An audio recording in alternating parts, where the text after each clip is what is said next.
প্রিয় দর্শক, আপনারা দেখতে পাচ্ছেন লক্ষ্মীপুর সদর আওতাধীনভুক্ত 17 নং ভবানীগঞ্জ ইউনিয়নের কৃষি অফিস কর্মকর্তা।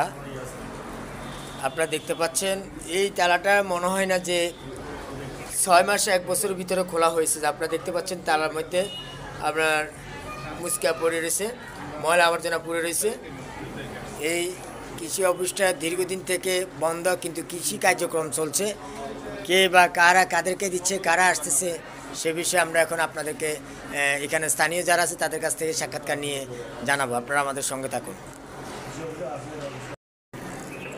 খোলা হয়েছে, আপনি দেখেন 6 মাস 1 বছরের মধ্যে খোলা হয়, আপনার মনে হয়? দেখেন তো, মাইক্রোসফট আশা আটকে দিচ্ছে, তারপরে এই তালাটার মধ্যে জং রয়েছে। তারা মনে হয় না যে এই 6 মাস 1 বছর ভিতরে এই যে উপসহকারী কৃষি কর্মকর্তা এই ভবানীগঞ্জের দায়িত্ব পেয়েও তিনি দায়িত্ব পালন করছেন, আমাদের তো মনে হয় না। আপনার কাছে কেমন মনে হয়? আপনার কাছে কেমন মনে হয়? এই তালাটা দেখে আপনি কি মনে করেন বলেন? আপনি যখন জরিপ দায়িত্বে আছেন, বলেন এই তালাটা দেখে আপনি এই তালার নমুনাটা বলেন, এটা কি খোলা? পোকা খাওয়া, ময়লা খাওয়া। হ্যাঁ,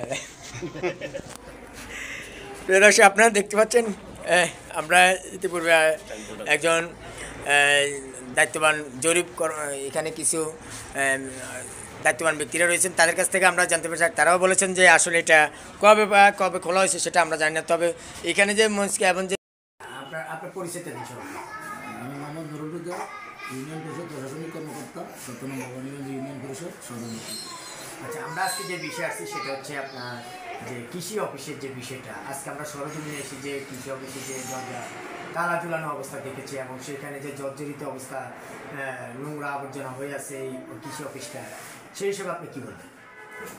ওরা কৃষি অফিসে যারা কাজ করে আর কি, ওরা ওদের রুমে বসে না, কিন্তু ওরা মাঝে মধ্যে আসলে ধরেন কোনো মিটিং বা ইয়ে করতে গেলে কেন আসে না এটা তারা আমি জানি আছে কিনা, বা প্রতিষ্ঠানে কোনো অনিয়ম আছে কিনা, বা প্রতিষ্ঠানে কোনো রকম অগোছালো আছে কিনা, সেই বিষয়ে ওটা তো ইয়ে নাই, ঝুঁকিপূর্ণ না। এটা অলরেডি আমরা কিছুদিন আগে কাজকর্ম হয়েছে, এখন সেখানে টাচ পিস হয়েছে, এখন বসলে ওরা বসতে পারে, এটা বসার মতো না বসে আপনার প্রতিষ্ঠানে যে বসে সেই হিসেবে আপনি তাদেরকে কিছু বা কখন প্রশ্ন করছেন কিনা যে আপনার একটা অফিস কক্ষে না বসে আপনি আমাদের এখানে বসে কাজ করতেছেন, সে বিষয়ে আপনার কখনো জানতেছেন? এইটা আমি ওই জন্য তারা মাঝে মধ্যে ওরা বলে যে ভাই আমার এখানে ফার্নিচার নাই বা বসার মতো ইয়ে নেই। এখন ফার্নিচার তো ধরেন ইউনিয়ন পরিষদ তো ইচ্ছা করলে ফার্নিচার দিতে পারবে না, ওদের জন্য আমাদের বড়দের থাকলে ওটা নিতে পারে। তো ইউনিয়ন পরিষদ থেকে চেয়ারম্যান থেকে চাইলে যদি তারা নিতে চায় যে স্যার আমার হাতে 2টা একটা চেয়ার একটা টেবিল দেন, তখন আমরা দিতে পারি। এখন ভুক্তভোগীদের প্রশ্ন হচ্ছে যে এখানে যারা এই কৃষি সদস্য রয়েছে তারা কিন্তু সেখানে আসে লাঞ্ছিত হচ্ছে। তাদের বক্তব্য হচ্ছে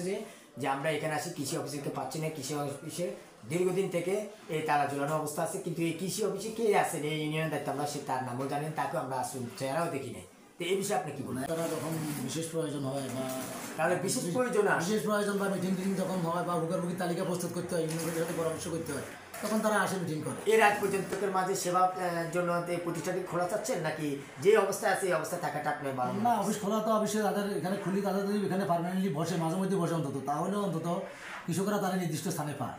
এটা যেহেতু একটি ইউনিয়ন পরিষদ, তাদের একটা অফিস আছে, ওরা ওখানে বসলে নির্দিষ্ট স্থানে মানুষের প্রয়োজনে তারা খুঁজি পাইতে, এটা হলো সহজ। কিন্তু বাইরে যদি ওরা কাজ করে তাহলে মানুষ অনেক সময় দেখা গেছে তারা হয়তো খুঁজি পায় না বাইরে কোথায় কাজ করে কী আসে বিষয়। কিন্তু ইউনিয়ন পরিষদে যেহেতু একটা অফিস আছে, ওখানে বসলে তো তাদের জন্য কৃষকের জন্য উপকার হয়, এটা এবং তাদের বসা উচিত আমি মনে করি। জি, আমরা শেষে প্রশ্ন আপনার কাছে যে আসলে আপনারা কি বলতে পারেন যে এই পর্যন্ত যে আপনার যে অর্থ বছরে যে 2024 এবং 2025 যে অর্থ বছরে যে আপনি এখন যে বিভিন্ন প্রণোদনা দেওয়া হচ্ছে, পাশাপাশি আপনার যে বর্ষাকালীন যে আপনার যে চারা দেওয়া হয়েছিল কৃষকদের মাঝে, সেই হিসাবে এই চারাগুলো কোথায় থেকে কি আপনার ওরা তো সেখান থেকে দিয়ে দেয়, ইউনিয়ন পর্যায়ে ইউনিয়নগুলো ভাগ করে দিয়ে দেয়, কিন্তু সেক্ষেত্রে সেখান থেকে এনে কি আপনার এখানে এনে পরিবর্তন করা হয় নাকি? রেগুলার আসে না। রেগুলার আসে না।